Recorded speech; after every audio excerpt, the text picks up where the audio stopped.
The following is a typical description of heaven. Those who recognize this voice might remember it being on something related to Jesse Duplantis.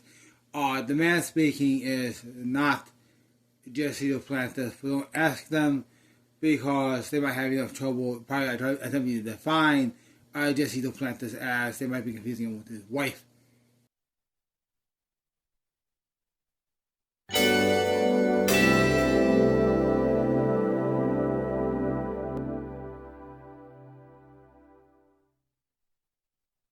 Yeah, in some various versions. So anyway, this is just somebody speaking.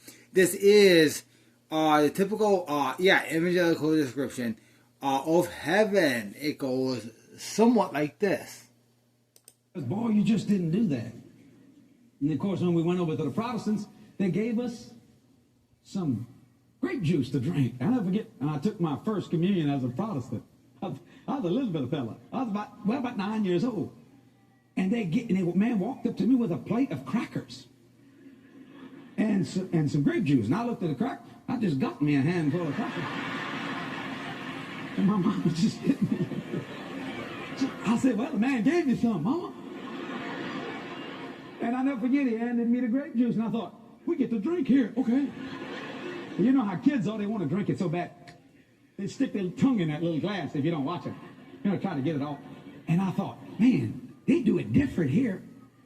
So I couldn't wait until I had these crackers in my hand. And he said, let's take up the body of Christ together. And I had my...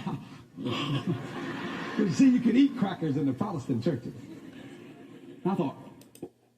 Okay, so apparently according to some experts, their actual fantasy of heaven is basically being able to disrupt Catholic service and everybody there just comply, but also be Catholic.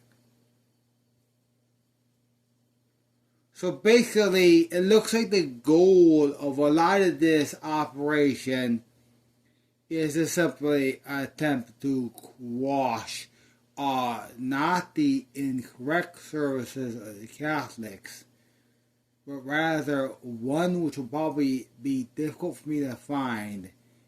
I'm going to show you exactly what this evangelical Christianity operation probably really has a problem with. This is animation. This is used because one of the few media that they're not going to be able to play games with. This is also the ending of the video game Super Mario 64. This is actually a Catholic Mass. The simulation will be run. Again, this specific media is used because they won't be able to mess with this, please.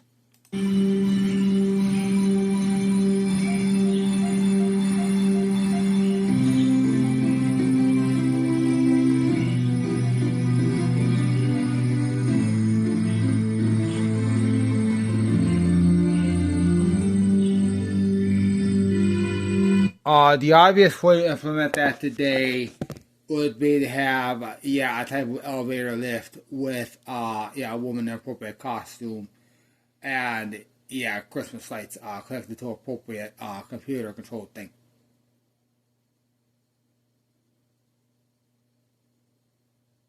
The whole idea is that if you can do this safely, the time is the same. Whole idea they can do is what they with a woman dying, and the woman's not afraid to do it. The time is the same. Some experts say that is actually exactly that the evangelical church is basically trying to eliminate the idea that any society would be safe enough or sane enough to be able to do that in public. Of course, there's a real problem in that that's not very difficult to animate.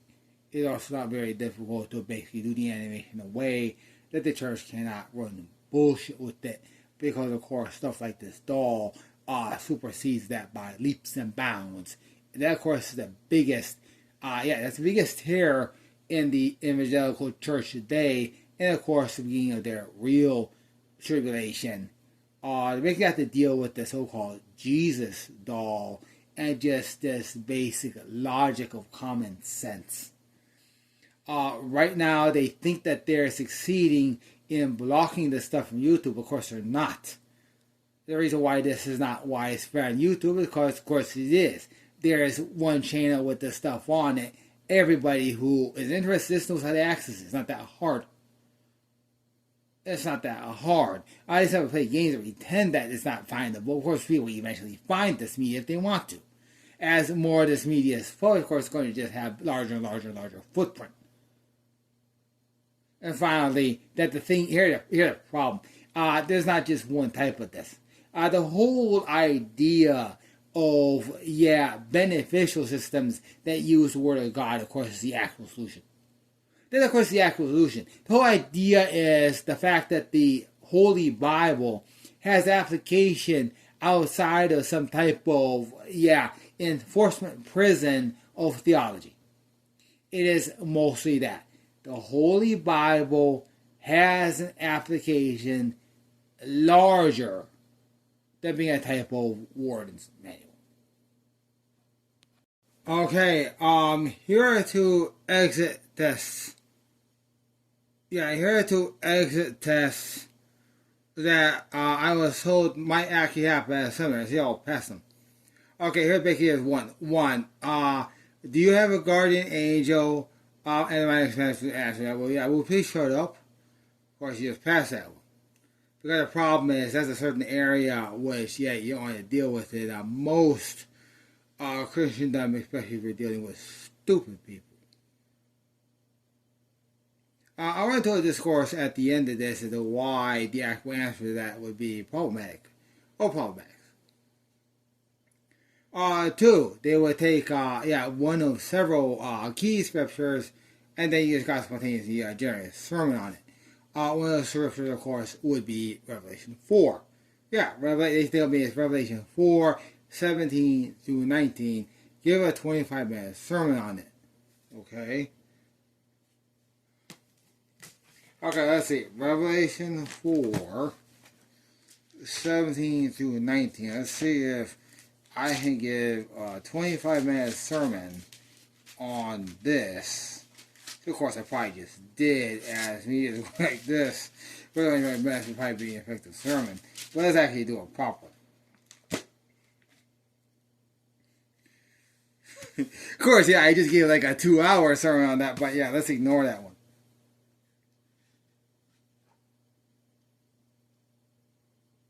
See, okay, why is there no Revelation 4:17? Of course, a smart thing to do is assume it meant Revelation 4:7. Thank you. And the first beast was like a lion, and the second beast was like a calf, and the third beast had the face of a man, and the fourth beast was probably Mr. Beast on YouTube. Of course, I just passed, but let me explain why.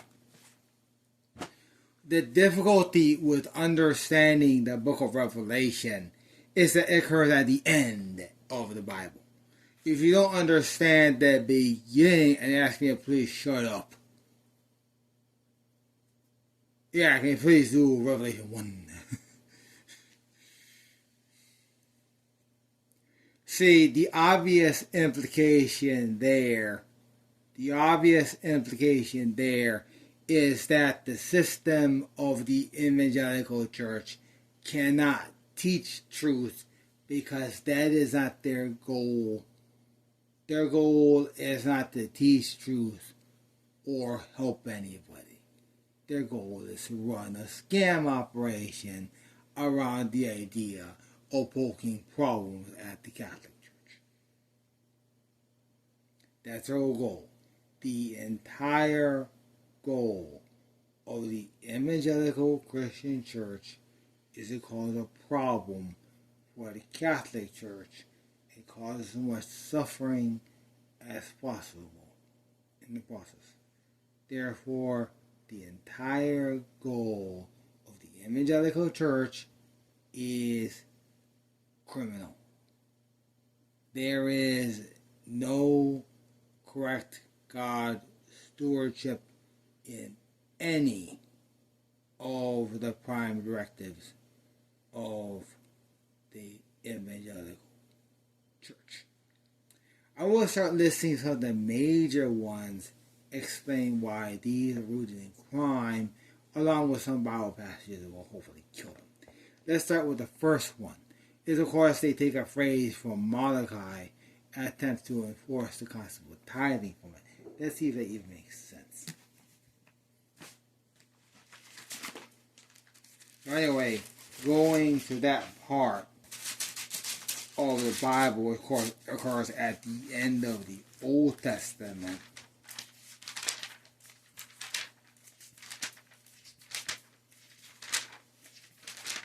This might be actually an application of, it occurs once in the Bible. So let's add some to it so that makes sense to us and call it the Word of God.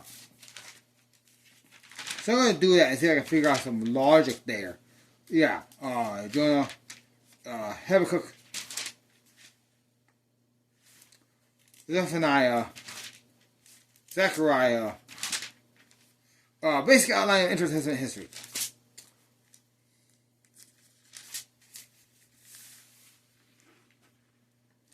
Now, finding that verse, which I have not memorized, because my goal is not to, collect tithes. Anyway, let's see how long it takes for me to find it. It's game from the game.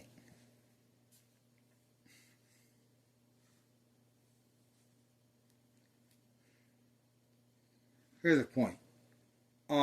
Anything they say is going to be defeated by obvious correct teaching in the book of Malachi, or Malachi.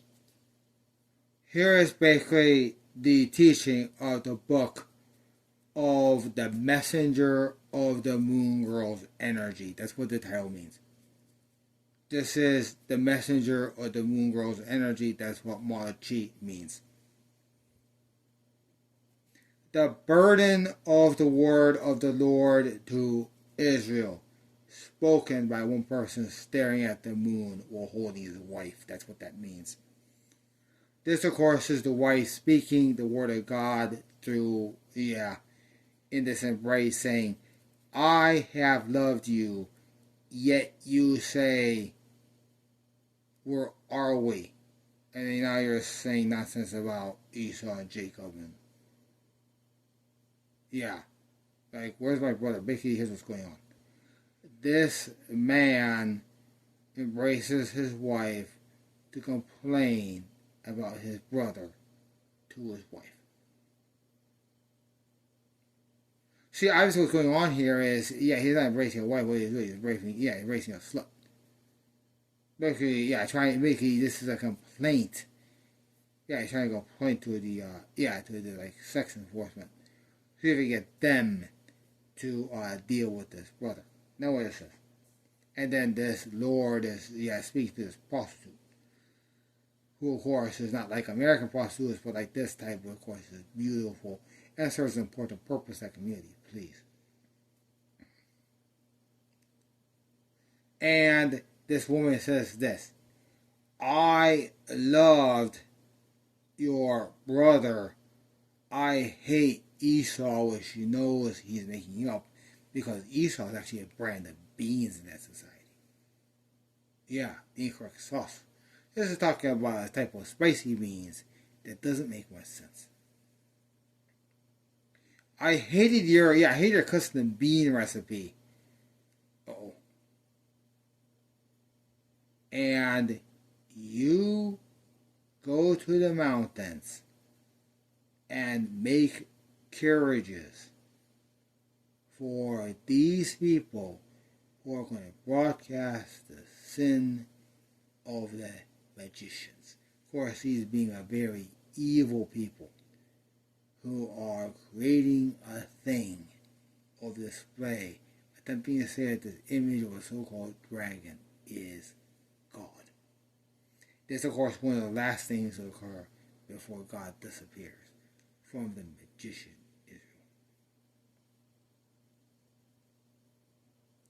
Whereas Edom, of course, Edom is good, good food, the opposite of these stupid beans. Whereas Edom, of course, is basically a healthful salad. Probably remember, ancient. We are impoverished